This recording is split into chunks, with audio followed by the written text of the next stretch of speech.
បាទ សូមអរគុណគោរពជំរាបសួរ ឯកឧត្តមលោកស្រីនិងកញ្ញាជាពិសេសអតិថិជនរបស់ក្រុមហ៊ុនឆ្នោត Camloto ទាំងអស់ជាទីគោរពវិលជួបគ្នាសាជាថ្មីសម្រាប់ការចេញលទ្ធផលឆ្នោតរបស់ក្រុមហ៊ុនឆ្នោត Camloto បាទថ្ងៃនេះក៏ជាការចេញលទ្ធផលឆ្នោតលើកទី450ដែលរង្វាន់ជាផលសម្រាប់ឆ្នោត Lotto Lucky 636គឺការឡើងរហូតដល់71លាន 702180 រៀល បាទលើនេះមកខាពេយូយើងក៏ចាប់ផ្ដើមចេញលទ្ធផលតែម្ដងជាដំបូងគឺយើងធ្វើការចេញលទ្ធផលឆ្នោត 5D បាទសូមត្រៀម 1 2 3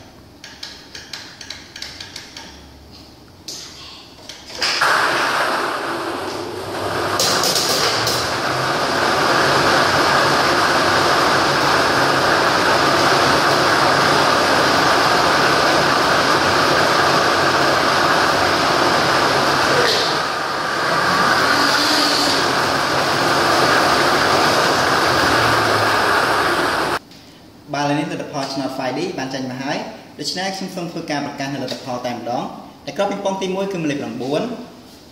ក្របពីប៉ុងទី2គឺមានលេខ 7 ក្របពីប៉ុងទី3គឺមានលេខ 9 ក្របពីប៉ុងទី4គឺមានលេខ 2 និងក្របពីប៉ុងទី5គឺមានលេខ 1 បាទហើយសូមបញ្ជាក់ម្ដងទៀតតែក្របពីប៉ុងទី1គឺមានលេខ 9 ក្របពីប៉ុងទី2គឺមានលេខ 7 ក្របពីប៉ុងទី3គឺមានលេខ 9 ក្របពីប៉ុងទី4គឺមានលេខ 2 និងក្របពីប៉ុងចុងក្រោយគឺមានលេខ 1 បាទនេះយើងឈានទៅដល់ការចេញលទ្ធផលឆ្នោត Lotto Lucky 636វិញម្ដងបាទសូមត្រៀម 1 2 3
បាទលើនេះលទ្ធផលឆ្នោត Lotto Lucky